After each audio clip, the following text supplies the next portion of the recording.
We fought a lot. That's another sign. We fought about really dumb stuff. Like, we fought once during the show Catfish. Have you guys seen the show Catfish? Yes? Okay. Well, apparently, I was talking during the important parts of Catfish. And if you've seen Catfish and you think there are important parts in Catfish, you are part of the problem. It's about people who pretend to be different people online. And he's like, don't you think you could learn something from this? And I was like, the only thing I'm learning is that you're not who I thought you were. Thank you, ladies. Thank you.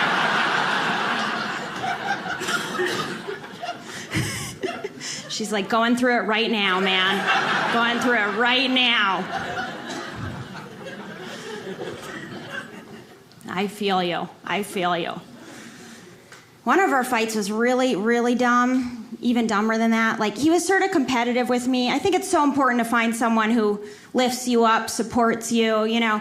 And one time, just out of the blue, he goes, you know, you're not smarter than me.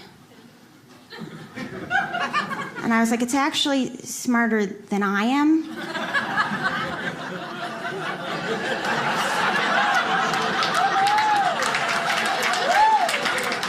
And then he said, well, between you and I finished college and you didn't.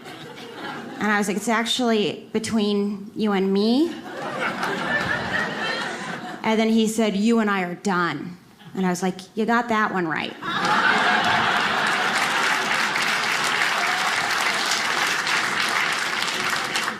You guys were so smart, you saw that coming. You knew exactly what the grammar was. Some people don't know the correct grammar, but this is, you can tell you're in a college town, you know?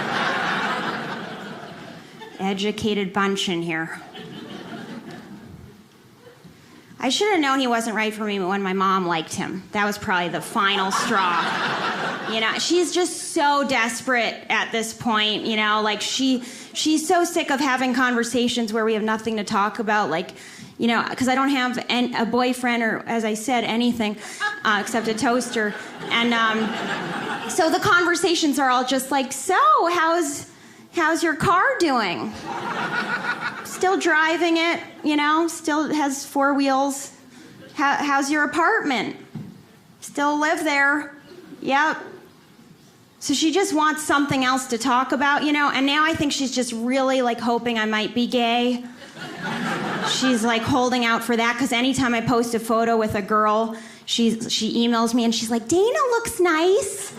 Are you gonna bring Dana home for Christmas? Can't wait to meet her. I'm like, I'm not gay yet, you know, give me 1 more year. 1 more year to try this.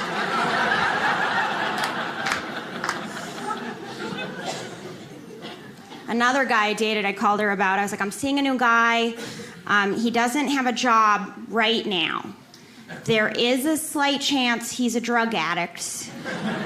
Small possibility he's also homeless, because he's been staying with me for about 4 days. Doesn't look like he's making much progress and leaving anytime soon. And she just goes, but he likes you? I was like, Mom, what happened to know your worth, honey? She always said, know your worth. And she was like, that was when you were younger. You were worth a lot more back then.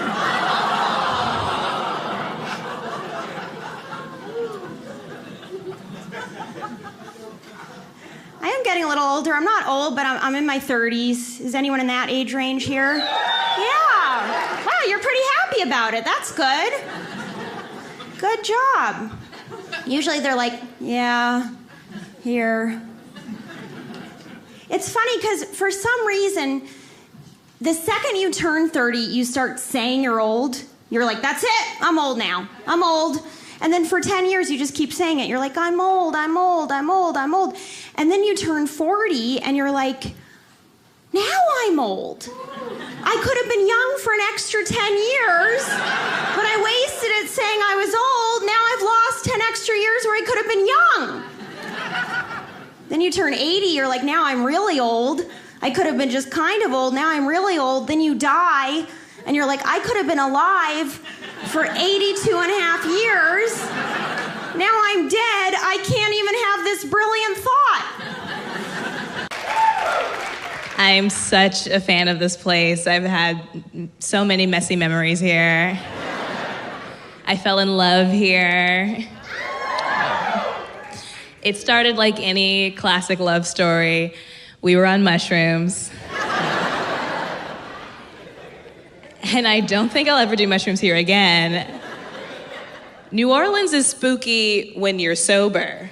Like, it's scary enough. I've seen real estate signs that in all caps say, haunted. Like, you're very upfront about it. It's like, yeah, this is a 1-bedroom apartment, but you won't be alone. So we were on mushrooms, and we were trying to make out in my hotel room. Failed miserably. I don't know if anyone else has tried to make out on psychedelics. I had a hard time figuring out whose face belonged to who. So we stopped. And in the morning, we discussed our experiences, and I said that I felt like the door was wide open in our room, and there was a third presence, like a third person there. And he said the exact same thing. Which means a pervert died in that hotel,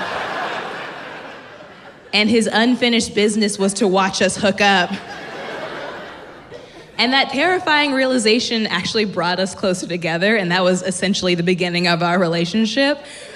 So I just want to find that ghost and be like, you can rest now. My boyfriend and I just had our 2-year anniversary. Yeah. I think we'll give it another 2 years before we call it quits.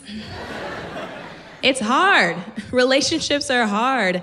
And I know they take a lot of work to be successful and healthy, but I feel like I'm doing most of the work because I'm fixing him. And I don't want to be one of these girlfriends that's like, I need to change my man. I need to fix him. Because I love him the way he is, but everything he does is wrong. And I need to change him. I like for people to take their shoes off when they enter my home. And he does that for the most part. But sometimes he forgets. And I have wood floors and a big rug in the living room. And we were about to leave the house, and he goes, babe, I have my shoes on, but don't worry, I'm standing on the rug. And I was like, what logic are we working with? When he saw the wood floors, did he see lava? And I explained to him, like, no, babe, I don't want people to bring their shoes into my home because I don't want them to track dirt in. That gives me more to clean up. And he looked at me like I was explaining new math. Just never occurred to him. And I also can't tell if I'm fixing him for me or for his next girlfriend. Because if we break up and he starts dating somebody else, he's gonna take his shoes off at the door. And she's gonna be like, he's so clean. He's so conscientious. No, bitch, that was me. I did that. If you feel like you're currently dating Mr. Perfect and he does everything right, you should thank all the exes who came before you for all the hard work they put in. Anything that you see a man do that's considerate, he's doing it because at one point in time, he made a mistake, and then some woman yelled at him.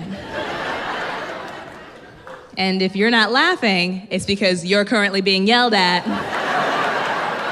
And you're welcome. I had one white guy like, how do I turn a big black woman like you on? I said, I am very turned on by Morton Steakhouse. I love that place. The ones I had large meat, I don't care how large yours is. You know what I'm saying? Just feed me first. That's all I'm saying. I'm way less judgmental when I'm full. Black guys in LA, they were hard to come by. Because they like everything.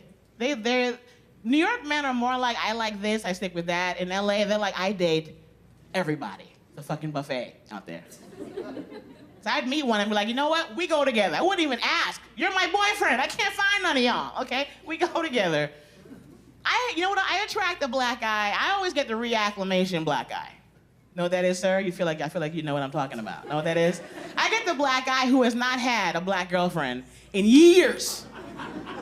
And then he meets me, he's like, oh, girl, I want to come back. I want to come back. Can you train me?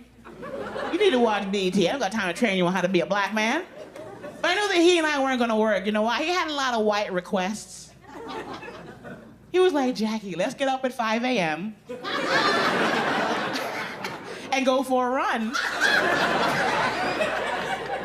on the beach. Ah, the third one. I'm like, why? Is the gym closed? They open at 9. What the fuck is wrong with you? And he's like, Jackie, I wanna make love to you in the shower. Let's get in the shower. I'm like, can you see me? I don't do water sports. I'm like, you know what? Before I say no, let me go get my big pink plastic floral Walmart shower cap. If I had that big ass hat on and your dick still gets hard, you deserve it, okay? You're a fucking trooper. That is not a come fuck me hat. We all know, we all got that hat at home, okay? He was like, he wanted to go hiking on the first date. Hiking! I said, that's white. I'm sorry. That is really white. How about I now act out my own homicide, Law and Order? How about that? I'm not going hiking with a goddamn stranger. In the woods? Really? Do you not have TV? That's right. No dates in the middle of nowhere. Hell no. I used to have a propensity to attract young dudes. They like me because I have a very youthful, I'm happy. They like happy.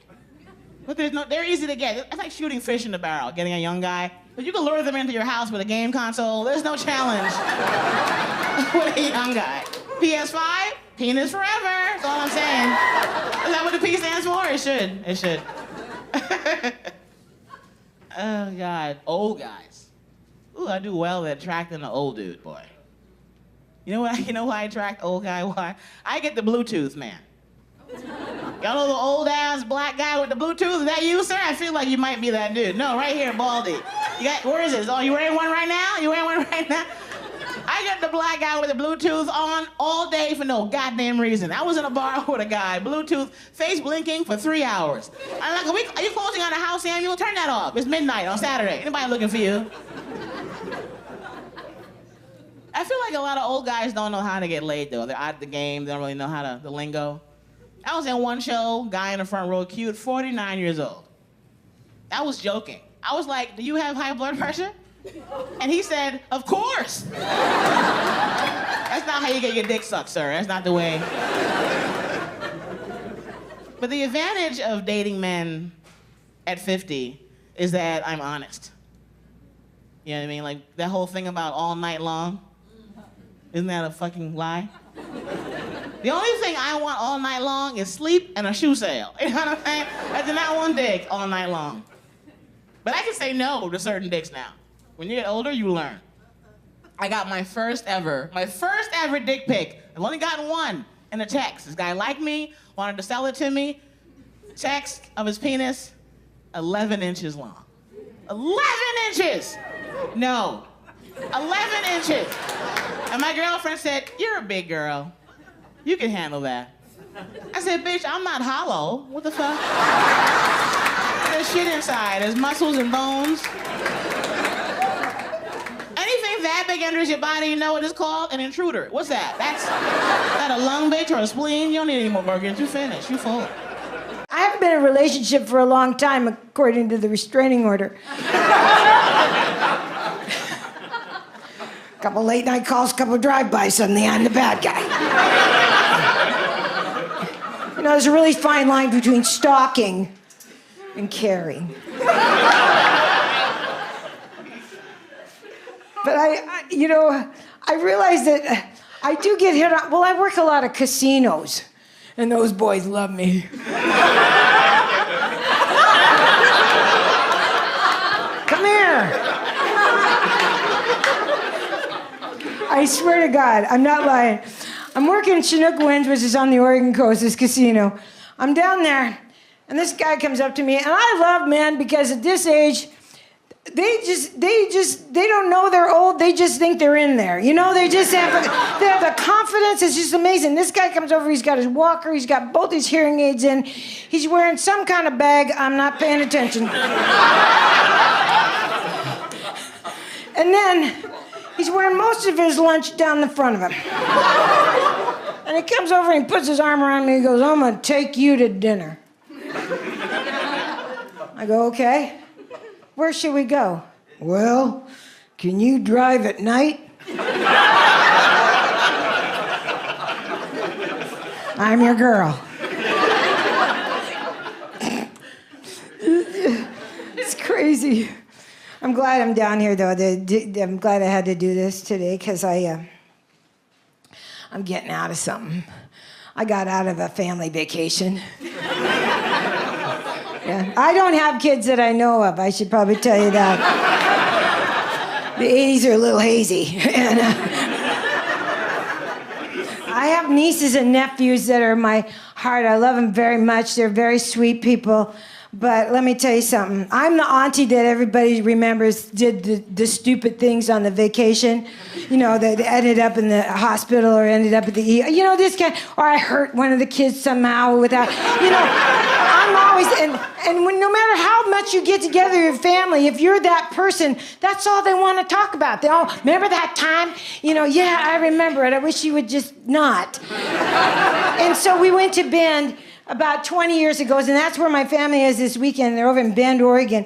And about 25 years ago, we went over there. The kids were little, and I wanted to be the fun aunt. So they said, we're going to go horseback riding.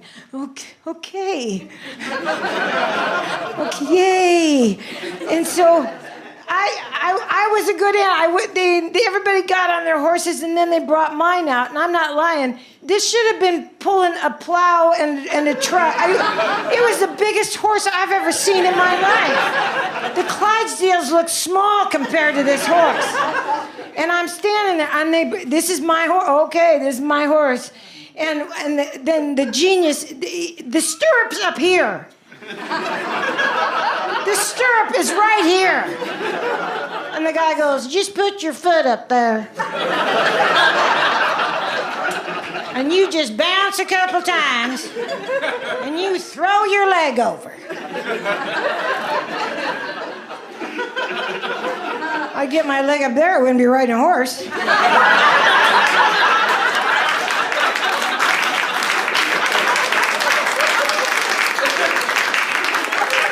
I'd be a trucker's wife.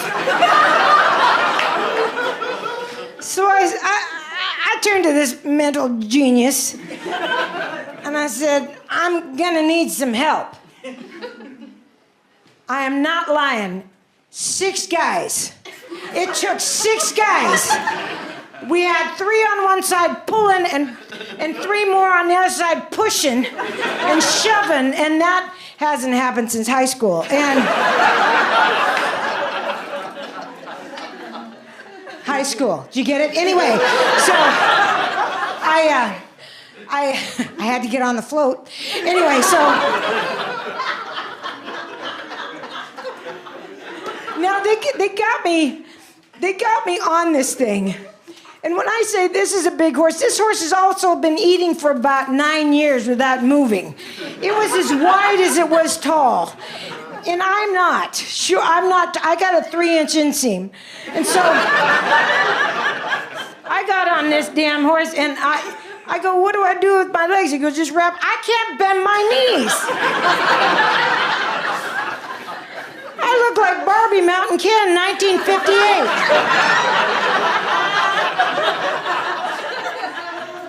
Unbelievable. And then one of my nieces thought it'd be funny, so she slapped the back of the horse, and we started to trot. And I went right off the back. I caught an earring in the tail, and I got dropped for like 350 feet, like my tits can rototill.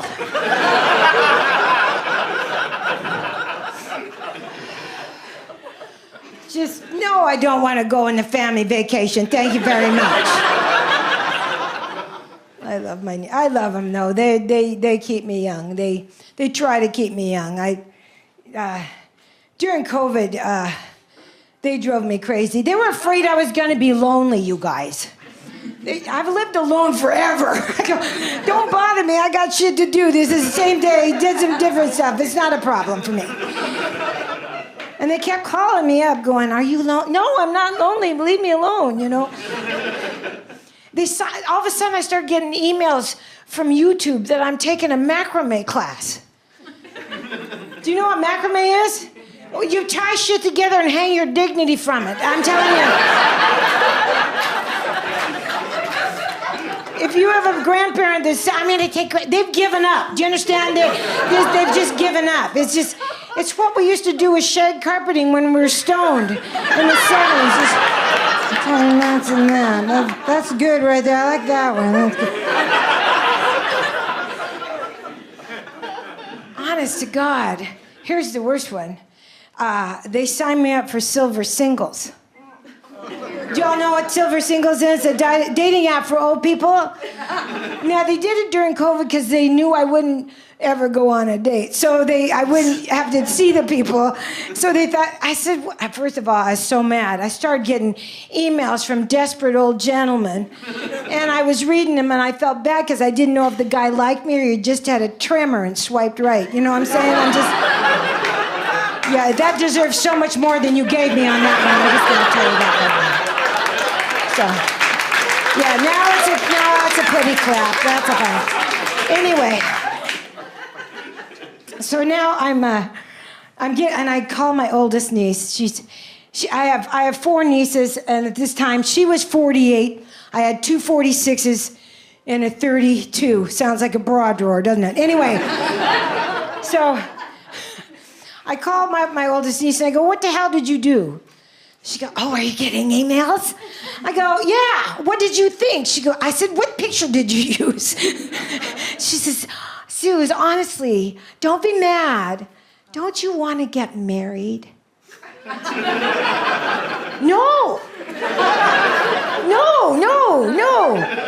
nobody gets married for the first time at 70. No. Not unless there's a verified pension and a diagnosis. You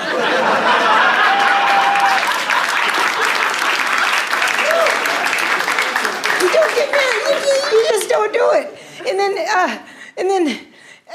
I said, honey, you get married when you're young, and you have your whole life ahead of you, and you have all these dreams and aspirations, and you have somebody to share all that with, and then you grow old together, and you blame them for the shit you didn't get to do, and that's growing old. That's marriage. I said, at 70, I am not bringing much to the table. Maybe the smell of CBD oil and Altoids. That's pretty much it. Last piece of advice is that who we hang out with outside of our dating world is extremely important, especially after a breakup. Because after a breakup, we tend to date down, right? And we need our friends to be our radar. Here's the deal. After a breakup, you're not going to go after the Margot Robbies and the Chris Evans anymore. That's what I call the Mount Everest. You just got your heart broken. You're going to lower it, play it a little safer. You're going to be hanging around like Mount Whitney or Half Dome, okay? Or if you're like me, who plays it really safe after a breakup, parking lot of Chipotle, okay? So basically, I'm dating Schmeagol from Lord of the Rings at this point, okay? Because he's not gonna leave, right? So I had just gone through this huge breakup, and I called my girlfriends, and I was like, I know I'm still healing, but it's been 24 hours, and I met this one guy, and he's really weird, but he's kind of nice, and I think he's the one. And they were like, you need to bring him to the bar right now. And I was like, well, it's a little late at night. And they're like, bring him to the bar. And I was like, okay.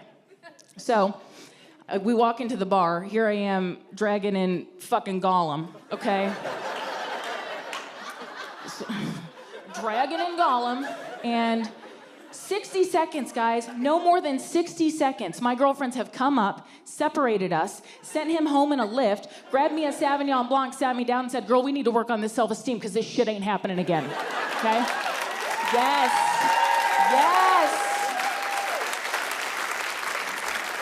I did have to stop hanging out with this group of married women because They made me feel bad. Well, they made me feel bad while simultaneously complaining about being married. Like, their biggest complaint was, we have to have sex all the time. They always want to have sex. I'm like, wait a minute. I'm sorry.